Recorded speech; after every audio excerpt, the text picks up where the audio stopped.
I'm trying to get the attention of it so I can show you guys what to do in a situation where you're alone with the wyvern as a hunter. There we go. I can personally guarantee that with the techniques you learn in this video, you will be able to beat Grandmaster Glassway. And if you still can't, come to my live stream and let me know, and I'll personally diagnose your issue and help you find the solution. Or I'll just take you through myself. Today, I am going to walk through a full boss run that showcases the tricks to conquering the boss fight. If you've been waiting for my Omnioculus Hunter playbook video for Void 3.0, this video will serve to be a bit of a taste of what's to come. This video is an extension that builds upon my previous video where I showed you how to ace Grandmaster Lightblade by properly managing your invisibility cooldowns. Today we will take a step further and look at how to perfectly weave damage in between your invisibility, which is particularly incredible against enemies like wyverns. It will be a long watch for sure, but it's packed full of information that is very well worth knowing and will secure you a Grandmaster Glassway clear. So, starting off with the build for this boss kill, you want to follow the loadout setup in my infographic from my Grandmaster Glassway guide that has 2 Guardians rocking Arbalest, Funnel Webs, and Threaded Needles, with the 3rd Guardian on a Scout Rifle, Divinity, and Threaded Needle. Void weapons are huge here thanks to the 25% damage buff from the Acute Burn. You'll notice we have no blinding grenade launchers or stasis in our setups, and that's because in Glassway, a good Night Stalker Hunter solves the same problems that both of these solve and more. For the subclass and armor setup, it's identical to my previous guide from the Lightblade. I'll display it on screen for you here now, but I highly recommend at least checking out the intro to the Lightblade guide after you get done watching this video, because I include a lot of important notes about hunter abilities that are not common knowledge, such as the fact that Shadow Dive grants 10 seconds of invisibility versus the throwable smokes 8, assuming you are running Echo of Persistence. And hey, I highly recommend subscribing if you enjoy high-level educational Destiny content and want to see more. Besides, couldn't hurt to get some good karma before walking into your next Grandmaster Nightfall. And while you're down there, you can leave a comment letting me know what you would like me to teach you next. With all that done, let's walk through your personalized Hunter Masterclass and teach you exactly how to perfectly play your Ghost of a Guardian. I'll get a heavy finisher on him too, or a lucent one, just so we can have heavy in the field, and then we'll go to left room and play through middle choke. And just be safe. And instantly, I'm gonna just try and spray the Overload Minotaurs just to get their attention, get their aggro, so that I encourage them to come through this middle choke point. Because this is where I want them to come through. I don't want them to come through entrance. I don't want them to come through the back door.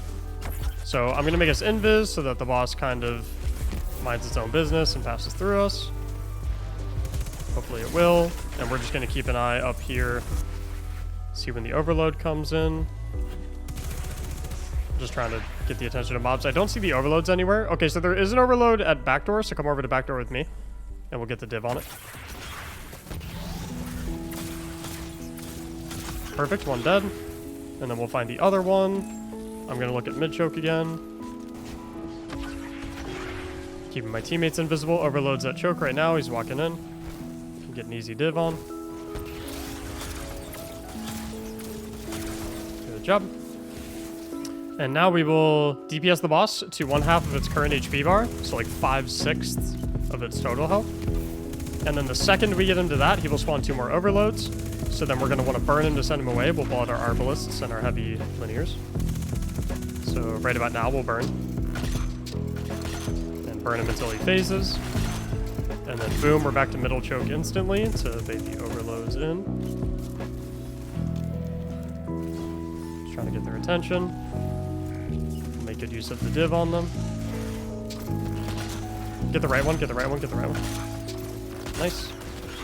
I'm gonna make you guys invis so it's more safe. I'm gonna get the overload's walking away though, so I'm gonna shoot him again just to get his attention so he walks back up to us. Here he comes in, we can get him now. I will get a finisher on this one too, to make heavy. Since I do have lucid finisher. And so that's all the overloads dead. So now I'm gonna get over here to get a different angle on the boss. First I need to get the attention of the boss. And I'm gonna go invis just so it doesn't beam me as I'm running back here. Get its attention again, so it continues over here. And then we're just gonna do damage to the boss until we get to 2/3 HP. Remember with Arbalest, since Arbalest has anti-barrier, you can shoot through Hydra shields. But I'm a little low in Arbalest ammo, so be a little more careful.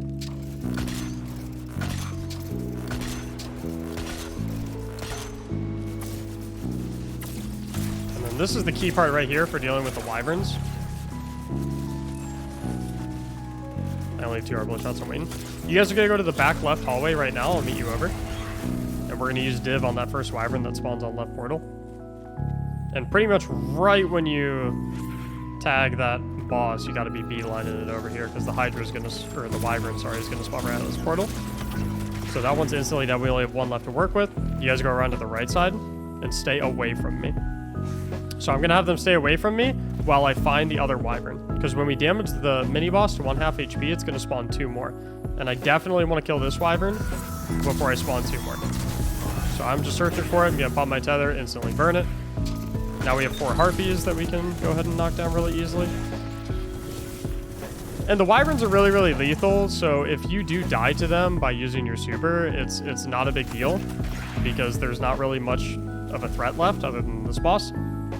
Only other threat to look out for during this point is there are 2 barrier hobgoblins outside right now, so they shouldn't ever come inside, but you just want to make sure that, you know, you don't have your back towards them at like any of the entrance doors, because they will be able to shoot you.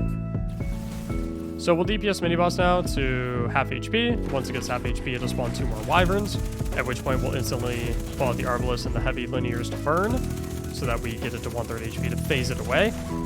As we phase it away, we're going to rotate over to mid-choke to bait the other 2 wyverns in, and I'll have both of you use your supers to clear them out really safely. Okay, so there they come. We're going to burn. Perfect. And once again, I'm going to shoot to get their attention. You guys can come to the middle choke right now. It's okay that you died, no worries. You just hold that shield up. I would just hold up the shield. Oh. Interesting. Hold the shield up. All good. So that wyvern literally teleported, which, you know, that's just how it goes sometimes. But Invis Hunter makes things super safe. I don't really want to get this res quite yet, because there's literally a hobgoblin sniping at it, so I feel like it's just instantly gonna die. So I actually want to kill this wyvern first so I can get the other res. So I'm gonna try and get the attention of the wyvern, but he's literally fixated on my teammate's orb. I'm trying to get the attention of it so I can show you guys what to do in a situation where you're alone with the wyvern as a hunter. There we go.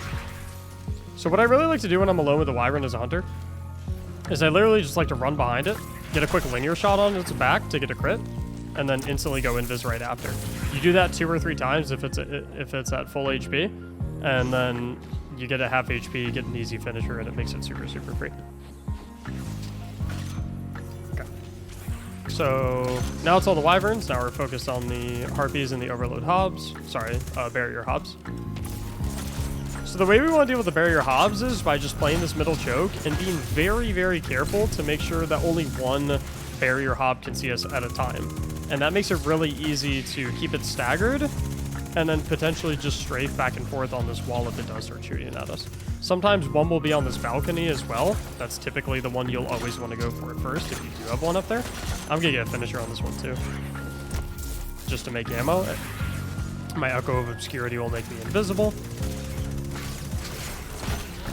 And I'm kind of in the middle of the hallway right now, so I do want to be careful with my invis. I get damage resistance from being invisible. Or sorry, damage resistance from being in my finisher. I mean, I also get it from being invisible from my Omni, but that's not necessarily what saved me right there. So that's all the champs. We'll run out and get some ammo real quick, kill that harpy, and then that'll take us to phase 3. We'll kind of back it up here. We'll have overloads again, but no mini boss this time, so it's actually like identical to phase 1, but much easier. So once again, just tagging the overloads with a little bit of damage to try and bait them in, getting their attention. We can get div on that one pushing in right now. Keep the div on. There's one, and then we have one more. I don't know where he is. I don't see him in middle, so I'm going to make us invis just to make sure we're not going to push from our flanks. And we see him right there, so we know we're safe. We can get div on that Minotaur right there. Kind of on the right side. Perfect. And now I'm going to have my 2 teammates stay at mid-choke right now, just for safety, while I pull the boss over here so I can get a clean angle on him. I really love this angle right here because this staircase makes for a great head glitch, as opposed to you don't really have that option on the other left side. The reason I'm having my teammates stay in middle choke is because when I get this big boss to 1/2 HP, it's going to spawn another 2 overload minotaurs and a bunch of fanatics and stuff like that. All the like. So there's the reinforcements that I just saw. So I'm going to head invis and I'm going to instantly start making my way back over here so I can help them with the overload minotaurs. And we can kill that one pushing in right now. Actually, I do kind of want to be careful about this because the boss does have an angle on us through the mid choke. So I'm trying to get his attention so he walks back in on us. My teammate did die. That's okay though. We're going to hang tight and get teammates res before we mess with these guys at all. I can actually throw a grenade too to thin out some of those fanatics and whatnot. Get the res. We can easily nuke these guys with div. And then I think the other one was right there as well. Easy div. I'll get a finisher on it as well to make some heavy with Lucent. And then I want to leave one of these goblins up so we can leave that one alive. And the reason I want to leave at least one of them up is because when you kill all of the enemies or phase out all of the enemies in this phase, that's when you go to the next phase. So generally you'll kill all of the adds. And then the boss will be last. But we have wyvern spawning in this next phase. And obviously this is the preferred place where I take the boss from, which is very far away from that back left hallway that we really like to be in. So if I leave that one goblin up, I can actually phase out the boss without pushing us to the next phase, because we won't get pushed to the next phase until I kill that last goblin. And this also gives us the opportunity to kind of like run around outside a little bit, get some ammo, which we kind of always have the opportunity to do that because we do have Invis Hunter, so I can make my teammates invisible, but it just makes it even more safe. So now that we have the one goblin left, my teammates will go to back left hallway to prepare for the wyvern. I'll kill this goblin to finish off the remainder of the ads, send us to the next phase. And then we'll have ads coming out here. We'll get the div on the wyvern. And here we do have big boss out as well, so we need to be a little more quick with the burn on the wyvern. Otherwise the boss gets a little close. You guys are going to go to the right side again, so I can bait this wyvern in over here. I'm going to get a quick kill with my tether. Once again, it's okay if you die there. The wyvern hurts a ton, so like there is a chance you die there. It's not a big deal if you do, as long as you kill the wyvern with your tether. So now both wyverns are dead. I'm just cleaning up some of the other ads. We also do have barriers back outside again, so once again, just want to be careful of watching your back. You could theoretically kill them right now if you wanted to, but I like dealing with the mini-boss first because the mini-boss is the one that's in your house, so to speak, whereas the barriers generally stay outside. So we don't have to worry about burning this one as hard necessarily because the new wyverns don't spawn until he's actually dead, unlike the previous waves where they spawn at half HP. But you do want to make sure you avoid the carcass because it'll explode. So after killing it, we go into middle choke. My two teammates are going to get ready to super these wyverns, just getting their attention right here in mid. And once we have their aggro, we know they're going to come down mid choke. It just makes it super easy to kill them. Teammate's going to kind of hold the shield up. And I'm just playing safe. My job is to play safe. My other teammates are focused on getting them killed. So you can use your super right now. Big Nova, so that's one dead, but we know we still have one alive. So we're keeping an eye out for him. And we're all out of supers, so I'm going to be willing to use my invisibility cooldowns here. And we're just going to play it super slow. I'm going to let my teammates do the bulk of the damage. Once again, we can go for that shot on him. Since his back is facing us, we just play invis cooldowns, and it is finishable, so thanks for an easy kill right there. Get the res very easily. And then that's pretty much every enemy dead, except for the 4 barrier hobgoblins. And I'm shooting at that one right there, but I saw this one creep up just now. And I can't kill that one that I was focusing on previously without giving that one an angle on me. So I'm actually switching focus to the one that walked up on the balcony and got an angle on me. It just makes it a lot safer. And I'm going to go for a finisher on this one as well. It's not going to get finisher a bullet before he becomes unstunned, so I'm going to pop my invis. I didn't get the finisher, unfortunately, but that's okay. And then we have the last one.